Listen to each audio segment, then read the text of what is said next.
Irvin Studin, Global Brief Magazine. Let's talk languages.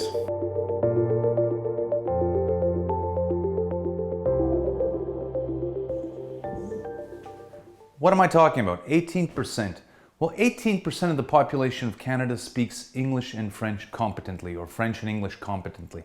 Self-identified bilingual people. Is that a good quantum? Some people, I think ambitiously, would say it's not too bad. I would say it's pathetically low. Why is it pathetically low? Because we live in a country where you have two official tongues and in which apparently we try very hard to educate people in the second language. Try as we may, however, 18% connotes very, very serious practical problems for Canada. Let's put aside the very less practical argument, but a beautiful argument, that both French and English languages are beautiful, spoken around the world, and give one access, as it were, to another world. One speaks a foreign tongue, you get access to a different culture, a different mentality, a different mindset, a different imaginary. Very well, that's all true, and that means only 18% of the population has access to the mentality and the imaginary of the other solitude, as it were. I'm putting aside other bilingual people in Canada, of course, who speak other variations of English or French and other tongues. So English and French bilingualism, 18%. But there are three very practical reasons for which it's a very, very low quantum, and one on which we must improve ASAP. First and foremost, the Quebec question. Many people in English Canada would say, well, it's such a tiring question.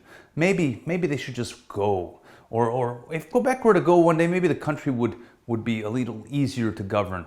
Well, let me put it to you this way. If Quebec were to ever leave, God forbid, and I'm a big supporter of having Quebec at the center of the Canadian Federation, if Quebec were to leave, the country would simply fall apart. It would be the Canadian emulation of the Soviet experience in 1990-91, where a huge country essentially disintegrates into more or less its constituent parts. So Quebec were to leave, that would be the end of Canada. Tout court. You need French and English in order to keep the Federation together, and the more people who speak the opposite tongue, the tighter the cohesion, and the more our ability not only to defend the Federation if something should ever hit the fan, but also to do great things together. That's the first argument. Second one, a very practical argument. There's a lot of employment in the other tongue. I myself have benefited greatly from all the languages I speak, especially French, but a host of other languages, and I know that's true of a good number of bilingual Canadians. Across the country there's employment, and dare I say, around the world, French is going to be in particular a top 10 language this century. That's proven. English near the very top, and so there's plenty of gainful employment. There's a great practical reason to learn the second language. Here's the sharpest argument though. 18% effectively represents the talent pool from which we draw our Prime Minister. The Prime Minister comes from not 37 million people, but a small proportion of that, a small slice of that 37 million.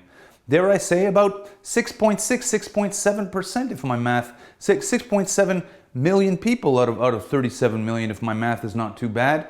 That's the talent pool from which we draw our Prime Minister, our top deputy ministers, most of our assistant deputy ministers federally, dare I say, our Supreme Court justices increasingly, our chief of defense staff, our head of Crown Corporation, many of our provincial premiers, and so weiter. That is a very, very narrow talent pool from which to draw our top leaders. And it also is a very strange criterion on which to base the talent pool. It's a linguistic criterion. I'm a public person who is bilingual. She's a bilingual woman, or he's a bilingual man. Good on them. Is that the only criterion on which they have to by which they have to commend themselves to public office or to public leadership? That is a very, very narrow criterion. Would that we had a country in which the talent pool were 100% of the population, 37 million people who speak both official tongues and who are eligible or recruited for or compete for the very top jobs in the country to lead this wonderful country into the 21st century. That ought to be the standard. So let's shift our gears a little bit and talk about where we ought to go. How do we improve on our lot? 18% is poor. How do we get it closer to 100% this century? Well, let's draw on the Australian experience as they tried to pivot towards Asia. Australia, of course, they're good friends of mine. They're of convict stock, white Australians who attempted to pivot to Asia and therefore started to learn Asian tongues. With varying degrees of success, but with great strategic seriousness, they launched an Asian languages strategy in the early 1990s when Kevin Rudd was one of the top people in Queensland in the state government. Kevin Rudd, a Mandarin speaker who was very conscious of the need for language to lead the strategy of the country into Asia. Canada's much more complex than Australia. We're much bigger, we're wealthier, we're more sophisticated, dare I say, we're older, and we're not of convict stock. I say that jocularly, but we're not of convict stock. So what do? A Canadian national languages strategy has the following component parts. 1,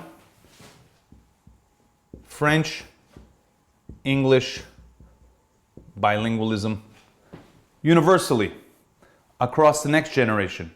Not you, not me, the next generation, 100% bilingual. That ought not to shock you. It's a low standard by world comparisons. It's a low standard by Asian comparisons, if you look at leading Asian countries, and certainly if you look at European countries. Bilingualism, fluent bilingualism amongst anyone who has a reasonable education is a given. They would say bilingual, which 2 languages and why such limits? So bilingual French and English across the board, that ought to be the basic standard, and there we solve our 18% problematique. We can choose our prime minister from the entire population, and dare I say, all our leaders. We can solve the Quebec cohesion question, and we can be ouvert sur le monde, as it were. But we need to go beyond that, because you'll recall, Canada's got this 4-point game thingy that we talked about in the very first lecture. We've got America here, we've got Europe here, we've got Russia here, and we've got China here. Those are all different language groups, language traditions. American English, y'all, all the various European tongues, Paruski, in Chinese, Canada needs to manage this acre configuration without getting crushed. So we're going to need to have critical mass of people who speak all of the relevant tongues. Plus we need to, or at the core, we need to manage our internal dynamic, French and English. So 2, the second part of the Canadian languages strategy on top of the French-English bilingualism is a foreign language.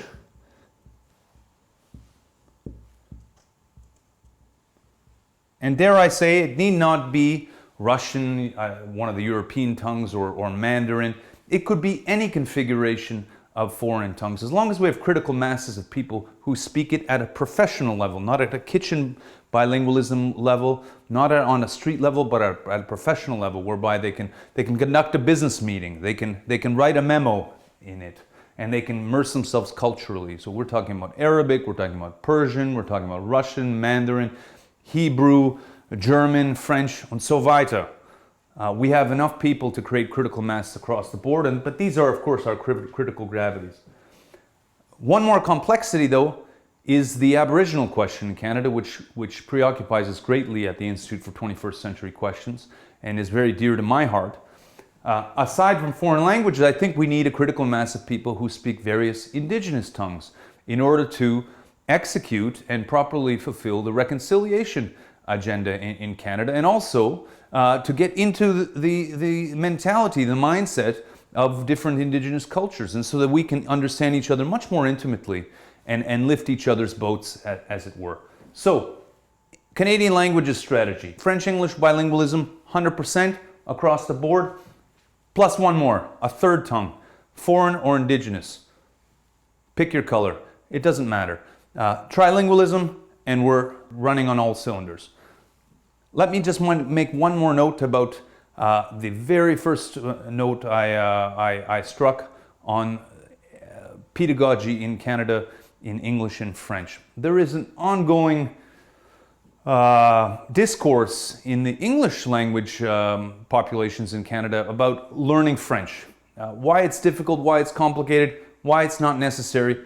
And I think we've done a heroic job in the French immersion programs in particular in trying to build up a French language population within the English language majority, unsuccessfully, and the defection rates are very high. The defection rates seem to be driven by 3 myths at least.